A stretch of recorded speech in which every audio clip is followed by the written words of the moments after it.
የጄኔራል አሳምነው ጽጌ ታናሽ እህት የፋኖ ሲቪል አስተዳደር መዋቅር ውስጥ ኃላፊነት ተሰጥቷት እየሰራች መሆኗ ተገለጸ። ቀዳሚው አርዕስታችን የአማራ ፋኖ ብሔራዊ ኃይል አፋባ ምስራቅ አማራ ቀጠና ሚኒሊክ እዝ የዋክሹም አድማሱ ብርጌድ ባደረሰው ጥቃት የአርቢትን ምሽግ በመሰባበር በጥላት ኃይል ላይ ድል ተቀዳጀ። ዝርዝሩን ተሰሙታላችሁ። አማራ ጣሉ የኦሮሞ ብልጽግና የትምህርት ተቋማትን እያወደመ ይገኛል ሲል ፋኖ አስታወቀ። ይህም ሌላኛው አርዕስታችን ነው።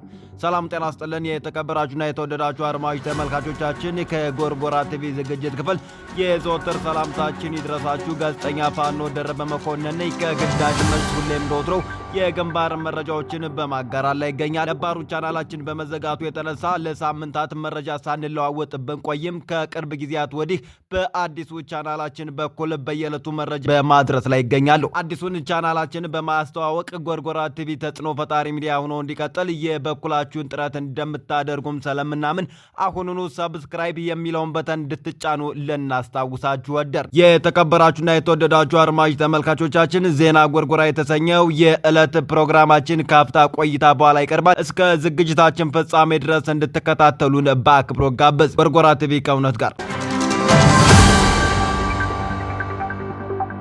አሁን ዝርዝር ዜናዎችን የምናቀርብበት ሰዓት ላይ እንገኛለን። በዚህ መሰረት ቀዳሚ ወዳደረግነው ዜና ስናል የአማራ ፋኖ ብሔራዊ ኃይል አፋባ ምስራቅ አማራ ቀጠና ሚኒሊክ እዝ የዋክሹም አድማሱ ብርጌድ ባደረሰው ጥቃት የአርቢት ምሽግ በመስበር በጥላት ኃይል ላይ ድል ተቀዳጀ። የዋክሹም አድማሱ ብርጌድ አናብስት የአርቢትን ምሽግ በመስበር ሙትና ቁስለኛ አድርገውታል። በዋግምራ ዞን ዳና ወረዳ አምደ ወርቅ ከተማ አቶ ያለው ወዳጀ የወረዳው ፖሊስ ጽፈት ቤት ኃላፊ ኮማንደር አበጃ ሰፋና የሚሊሻ ጽፈት ቤት ኃላፊው ሳጅን አማረ ደሳለኝ ያስተባበሩት የዳና ወረዳና አገው ሸንጎ ሚሊሻዎች የተሳተፉበት አውደ ውጊያ ላይ ተወርዋሪዎቹ ዋክሹም አድማሱ ብርጌድ ሻለቃ አንድ አስፋው ሻለቃ አርቢት ከምትባል ቦታ ሰኔ 23 ቀን 2017 ዓመተ ምህረት ከንጋቱ 11 ሰዓት ተኩል እስከ ቀኑ 8 ሰዓት ከ15 ደቂቃ በወሰደ አውደ ውጊያ አርቢት የሚገኘውን ምሽግ በመስበር በጥላት በኩል 4 የተሰዋ 3 ቁስለኛ 4 ክላሽ 208 ተተኳሽ በመማረክ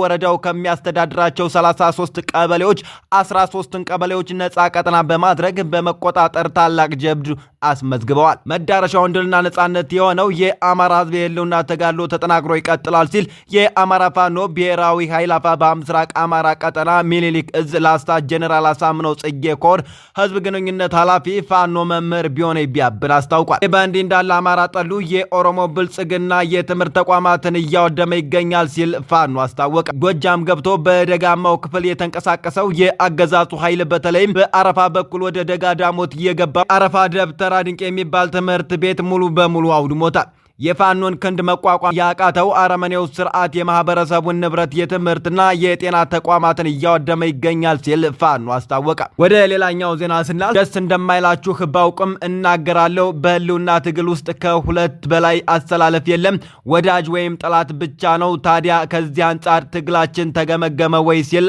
አርበኛ ጥላውን አበጀ ይፋዊ ጥያቄ ሰነዘረ። የአማራ ህዝብ የህልውና አደጋ እንደገጠመው በከተማም ይሁን በጫካ ያለ አማራ ያምናል።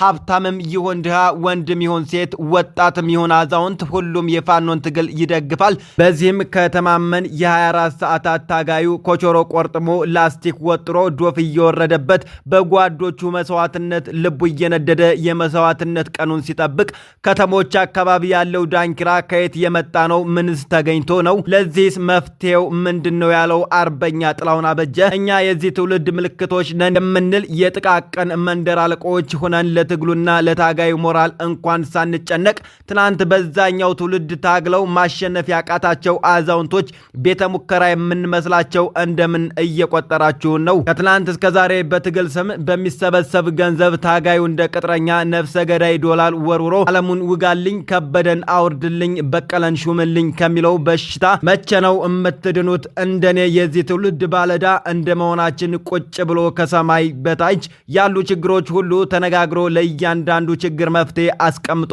ወደ ጎን የምንወረውረው ጠጠር ጥላት ላይ ማሳረፍ ካልተቻለ እንደ ተራራ የቆለለ ወጣት እንደ ጠጠር ለመቁጠር 24 ሰዓት አይፈጅበትም። ችግሩ ያሳሰበው ሰው መፍትሄ የመፈለግ ድርሻ እንዳለበት ማወቅ አለብን ሲል ተናግሯል።